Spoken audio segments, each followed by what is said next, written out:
My name is Scott McKenna, 36 years old. I work as a systems engineer. Due to certain circumstances, I changed jobs when I was 26. That being said, my profession hasn't changed. I'm still a systems engineer. I just escaped from the US, that's all. After graduating from college, I got a job at the IT company, which was my first choice. I think it was a promising start to my career. I was motivated about my work, my colleagues and superiors were kind, and it was a workplace with good communication. Yet, I quit the company without even waiting 3 years. To put it simply, the reason was a woman. Her name was Lucy Matthews, who was assigned to the same department as me when I joined as a newbie. She was, how can I put it, a woman with a unique atmosphere and beautiful. In a world where cuteness is mainstream, I think she belonged to the category of beauty. As we worked together as system engineers, we got closer and started dating. I remember being surprised and overjoyed when Lucy confessed her feelings to me. I'm a rather plain man and a nerd who can't engage in stylish conversation. On top of that, Lucy was a Madonna-like figure in the company, the center of attention. She was out of my league. I couldn't believe that this flower on a high peak would come to me. Even now, when I think back on it, it feels like a miracle. Lucy was a flashy kind of beauty. Of course, she was well aware of her own beauty. She knew very well how to present herself. Embarrassingly enough, I think I was so afraid of her disliking me that I ended up being at her beck and call and spent my days on edge. She quickly grew tired of me. I still remember her last words. "You might be capable at work, but you're a failure as a man. Being with you, Scott, was just boring." I couldn't hide my shock at the sudden breakup and contemptuous words. It's not often that one gets scolded directly like this, especially by a woman I love. This was harsh for me. Moreover, Lucy, who had dumped me harshly, was working at the desk every day, right next to me. I couldn't take it anymore. Please don't laugh at me for running away. I was so weak-minded. So, I left the company that I had been longing for. Since then, I haven't been in touch with Lucy. On the day I resigned, she had taken a paid vacation. It's been 10 years since I quit my job. I now stand in front of the building of the company I once adored. I feel as if I'm reviving the feelings I had as a first-year employee. The truth is, I didn't just leave the company in a hurry. I also fled from the US. It's a small industry. I thought it would be hard to face my former colleagues if I got a job. So, I decided to go to where nobody knows me. Foreign IT companies are truly meritocratic. I daringly left the US to test my skills. This decision was a great success. Despite my struggle with social skills, I was fortunate to find a company that highly valued my skills as a system engineer. Witnessing cutting-edge technology, I immersed myself in my work. A decade flew by in a blink. I returned to this company because an old colleague contacted me and asked me back. It was a rather forceful invitation, so I made a request. Initially, I wanted to be employed as a regular staff member. That was my request. By doing this first, I'm confident that this experience will be useful when I return to my original work. Thus, I became a new employee at the age of 36. The department I was assigned to was the same as before. But the atmosphere was not like before. Somehow, the employees seemed to be shrinking. Before, there should have been more freedom and active exchange of opinions. I wonder what the cause is. Coming back like this, you've got some thick skin. While surveying the floor from the entrance, I was spoken to from behind. a voice I couldn't forget. It's not like I came back because I wanted to. Lucy, listening to my reply, snorted discontentedly. She had the same floral perfume scent as before. Well, since you're a returnee, no matter who your former colleague is, no matter how old you are, you're a rookie here. You're at the very bottom. Don't forget that. Lucy, who said this arrogantly, had become a section manager. With Lucy in charge of this team, I became her subordinate. Lucy, confidently walking ahead with the clacking of her heels, was as confident as ever. What bothered me, however, was the attitude of my colleagues who were her subordinates. They seemed to be holding back around her. I carefully surveyed my surroundings and followed behind Lucy. Lucy introduced me as a returning rookie. Despite running away from this company, I came back. She introduced me as if mocking me. I'm Scott McKenna, nice to meet you. When I greeted, sparse applause broke out. When I was shown to my desk, I was surprised to see the one next to it. On the desk next to mine, there were 3 monitors, and in front of them, a small figure of a horse was displayed. Next to it was an eye massager and a shoulder-pounding stick. I could feel the strong presence.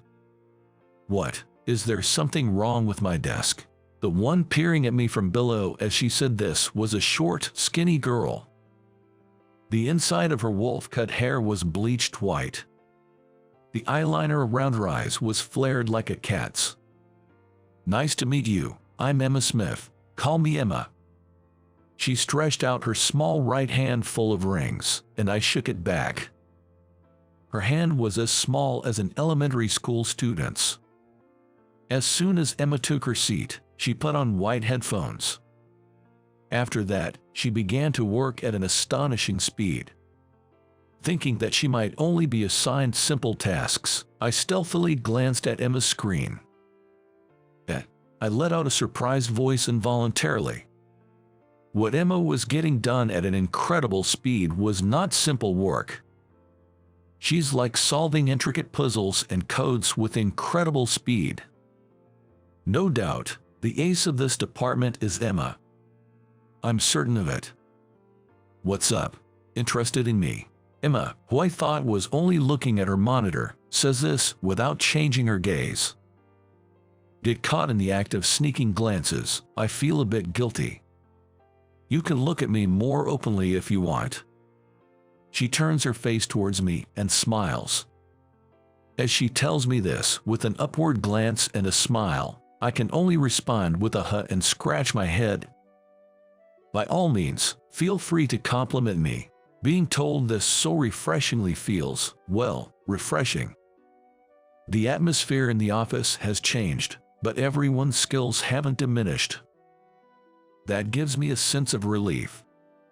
That said, it seems that our boss Lucy might be responsible for this change in atmosphere. On my first day, as a system engineer, the task given to me was stapling documents. The only time I touched a computer was to check company emails. Lucy intentionally kept me away from computers. In other words, she only assigned me to do miscellaneous tasks. Newbies make the coffee in this office. Since you, Scott, are the most recent and lowest in rank, please take care of the chores. Oh, and also please make a lunch reservation for us. Saying that, Lucy left a stack of cards from restaurants at my desk. Seeing this, Emma gives a wry smile. She always does this to new people. If there's anything you don't understand, just ask me, okay? I've been through it too. Being encouraged by Emma, I can't help but smile wryly too. Being encouraged by a girl almost 10 years younger makes me feel like I've regressed to my pitiful past. Thanks, that helps. As I bow my head in thanks, she looks at me as if she's discovered a rare creature. What? Is there something wrong? I quickly check myself, wondering if I've spilled coffee on my shirt or something. I find nothing wrong. No, it's not that. It's It's rare to hear a grown man say he's grateful to a young girl. That is new for me. She quickly puts her headphones back on and gets back to work. I touch my cheek, worried that I might have appeared pathetic. A week has passed, and I still haven't been given any proper work. Lucy begins to pile up chores from other departments on my desk. It seems like the tasks within our department weren't enough. "Good morning, Mr. McKenna." Rubbing her sleepy eyes, Emma arrives at work just in time. She dumps her backpack on her desk and heads straight to the kitchen to make coffee. At that moment, I spot something under my desk. I pick it up and am taken aback. It's a flamboyantly pink and blue bikini top. I hurriedly look around. Luckily, it seems like no one has noticed. The mouth of Emma's backpack on her desk is carelessly left half open. It probably fell out of there. Even though I picked it up, I'm unsure of what to do next and start to act suspiciously. It would be best to sneak it back into the bag, but it would get complicated if Emma came back midway. Do you imagine things? As I'm wondering what to do, Emma's voice, tinged with a sigh, reaches my ears. Without thinking, I bolted up from my chair. Looking up at me with a teasing gaze was Emma. Her gaze made my heart flutter. I felt like I saw a feminine side to Emma, who usually doesn't show such traits. This was on the floor. In my flistered excuse, Emma brought her lips close to my ear once again. Reality is 100 times cuter than imagination. Finally, she let out a soft breath against my ear and I slid off the chair. There was a sultry musk scent that was too strong for the morning. It was the scent of Emma's perfume. When sitting next to her, it's a cute and gentle scent, but at close range, it turns to a sexy scent. That change in the gap made my heart pound violently. Being teased by a girl 10 years younger, I felt my seniority melting away. "I'm going to a night pool with friends today. Thanks for picking this up for me." Emma extended her hand towards me, lost in thought. First, I handed her swimsuit back, then took her hand to get up. Isn't it dangerous for a young girl to go to a night pool dressed like that? It's not a good idea. Without thinking, I sounded like a worried father. Emma gave me a confused look before bursting into laughter. She said she had never even heard such a thing from her own parents and kept laughing.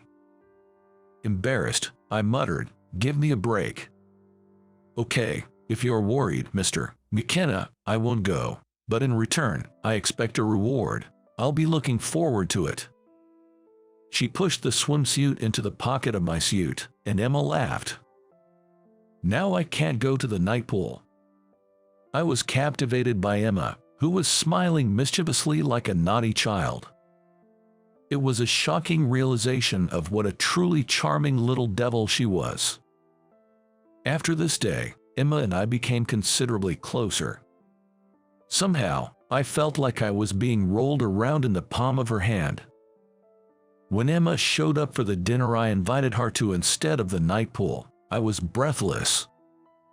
She had a completely different atmosphere than at work. Her loosely tied-up hair had perfectly fallen strands, giving her a melancholy and sexy look. A black mini dress with Dr. Martens boots. Her lips, painted a cherry blossom color, gave off an innocent vibe, contrary to her attire. I was confused about who the real Emma was. I'm lucky to be invited to such a fancy restaurant. In a small voice matching the ambience of the restaurant, Emma murmured, "I have no idea what to order." She laughed helplessly, and I found myself chuckling too. "Do you have any food allergies or dislikes?" When I asked, she answered like an honors student, "No, I don't." She seemed a bit overwhelmed by the ambience of the restaurant and appeared nervous. It made me realize that at 26, she could still have endearing, innocent moments. When I finished ordering, Emma was unusually looking at me with eyes full of admiration. "What is it?" "McKenna, you can speak French. That's impressive." I seemed to surprise her when I spoke a bit of French with the chef. As we dined, I told Emma about my experiences working in various places abroad. Emma quickly fired off a barrage of questions, causing us both to repeatedly pause our meal. I was happy she was so interested, so I shared things I'd never told anyone before. At every new revelation, Emma either laughed and clapped her hands or seemed taken aback. "Feels like I'm doing all the talking. Let me hear about you, Ms. Smith." I had just made that remark when she told me to call her Emma. "If you don't call me that, I won't respond," she said, peering into my eyes. Swallowing nervously, I cautiously called her Emma.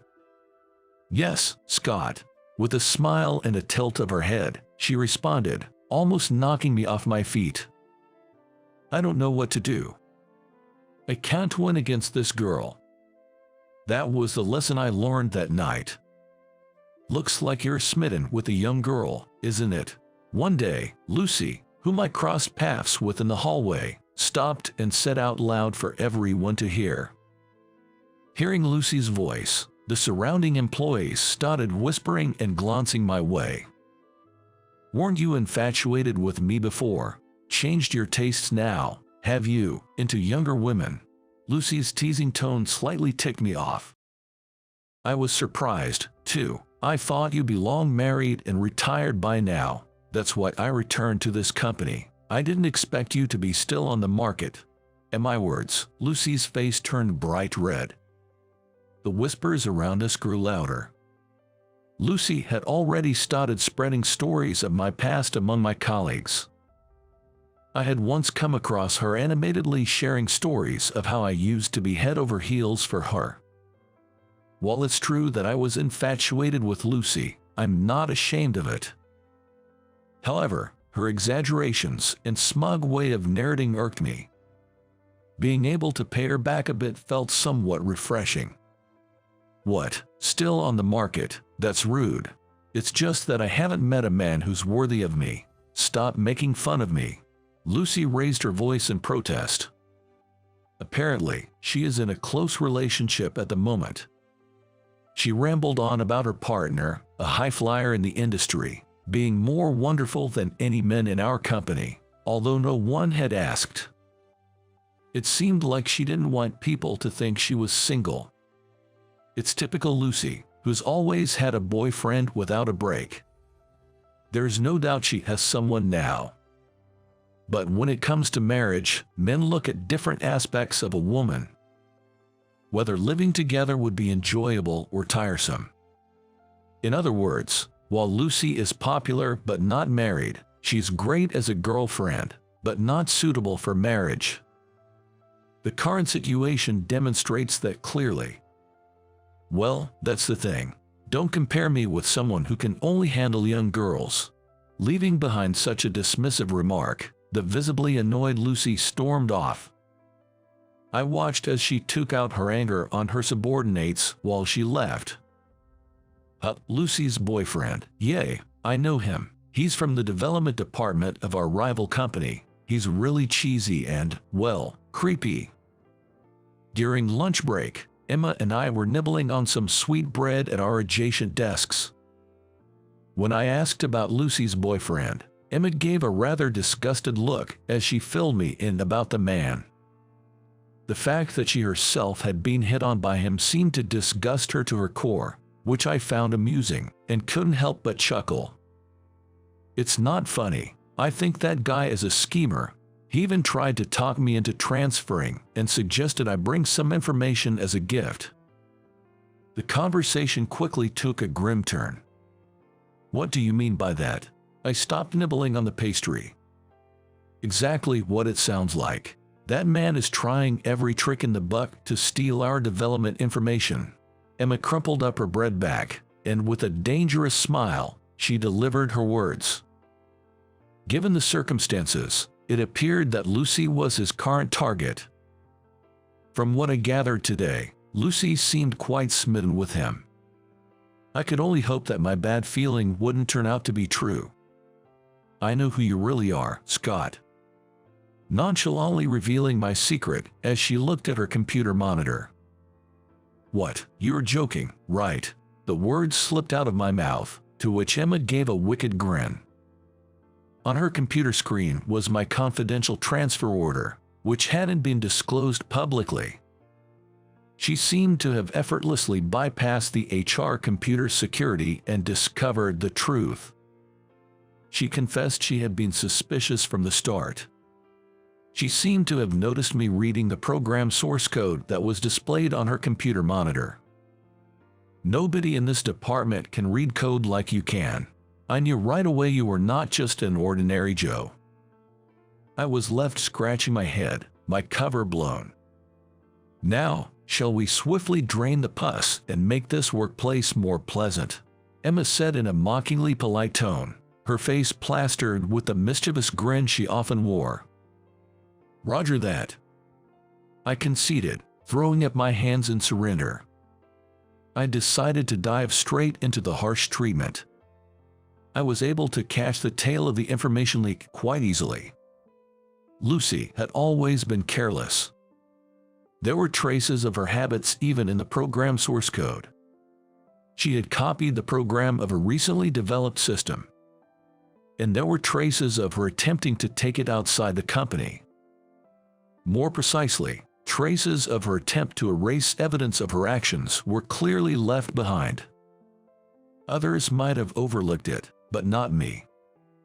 Instead of making a public spectacle, we agreed to handle this matter discreetly and consult with higher-ups. There was also a slight degree of past compassion involved. Information leak. In our department, there's no way. That was Lucy's reaction when called by the boss and informed about the leak. Furthermore, she reportedly suggested that Emma might be the culprit if there was a leak. Her basis was that Emma disrespects me, her section manager. A clear personal grudge. This conversation took place the day I met with my boss. Unusually, Lucy, who usually leaves work on time, was staying late. Both Emma and I often work overtime. Emma prefers to wrap up her work at a good stopping point before heading home, while I typically get caught up in miscellaneous tasks. I occasionally glanced over at Lucy, who was unusually glued to her computer. I suspected she was staying behind with some ulterior motive. Are you guys not leaving yet? You're wasting electricity. Lucy yells at us from afar. Her voice carries a sharp edge of impatience. I can feel Lucy's anxiety as if I could touch it. She must be trying to cover up all her wrongdoings. But all the access codes have been rewritten by my coworker, Emma. Someone else might have been able to crack it, but breaking through a system that Emma has constructed is impossible for Lucy. Even from our seats, we can hear Lucy's tsking. The next moment, a loud alarm blares from Lucy's computer, signaling an emergency. She's fallen into the trap I've set. Upon hearing the noise, the security guard rushes into the floor. Employees who had been working overtime in other departments also gather around.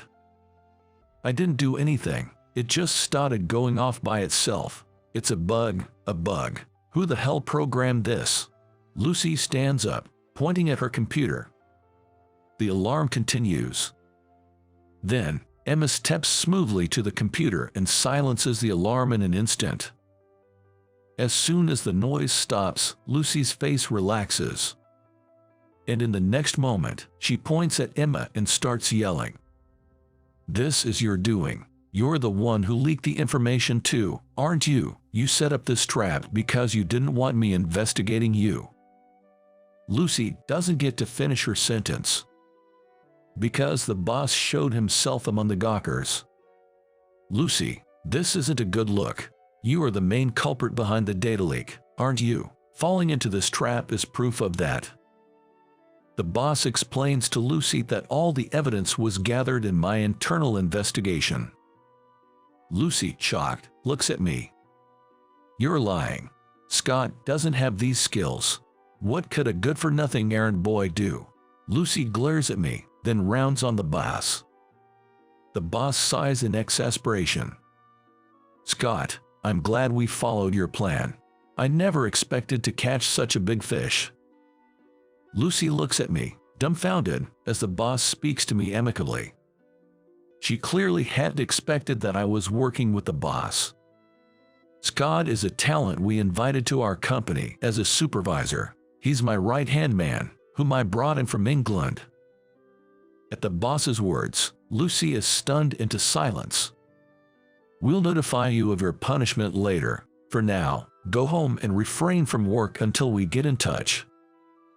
Upon hearing the boss's words, Lucy collapses on the spot. Later, Lucy gets transferred to a small branch office in Nebraska. I end up taking over Lucy's position. Emma complained about her desk being moved away from mine, but there's nothing that could be done about that. Although the ending left a sour taste in our mouths, the atmosphere at work changed completely. I think it's getting closer to how it was when I was around. A workplace with a good flow of communication, where lively and candid exchanges of opinion are possible, and performance quickly starts to improve. Everyone on the floor acknowledges that Emma is contributing to this change. I think we can continue to work together like this forever. That's what I was leisurely thinking. But Emma isn't someone who would settle here. A year later, she receives an offer to study abroad in Japan. Bring home the latest technology and information. That is her mission. The company is covering all the expenses for her study abroad. She had absolutely no reason to refuse. When this conversation came up, I was shaken. We never openly acknowledged it, but we consider each other as lovers. I lack the capacity to cheerfully wave goodbye as my irreplaceable partner sets off across the sea. How can I make her stay? That's all I could think about. Even when I'm with Emma, all I can do is contemplate how to make her stay in the US, making it impossible to enjoy our time. Should I propose marriage as a last resort? I'm disgusted by myself for even considering such a low method. Emma laughs as if she sees right through my thoughts. Hey, are you going to be lonely if I go to study abroad? Emma, who has always been one step ahead of me, stops and turns to look at me. Of course I'll be lonely, that's a given. Emma chuckles happily upon hearing my reply. I thought this was the only moment to mention marriage. Just when I gathered my courage and tried to voice it, Emma's slender finger touched my lips. No, not now. When I come back from Japan, then you can move on me. I'll say yes right away. Emma looks at me with unusually serious eyes. After she finishes her sentence, she gives me a soft smile. I raise both my hands in a surrendering pose. I've never won against Emma anyway. I get it, I promise. And so, I sent Emma off.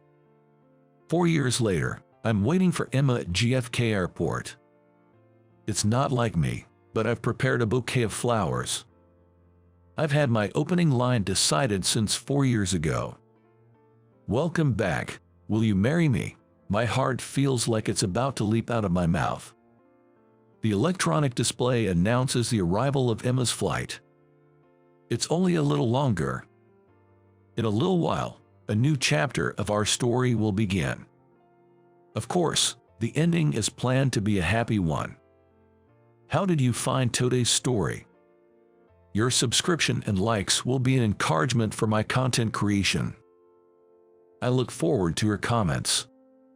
See you in the next video.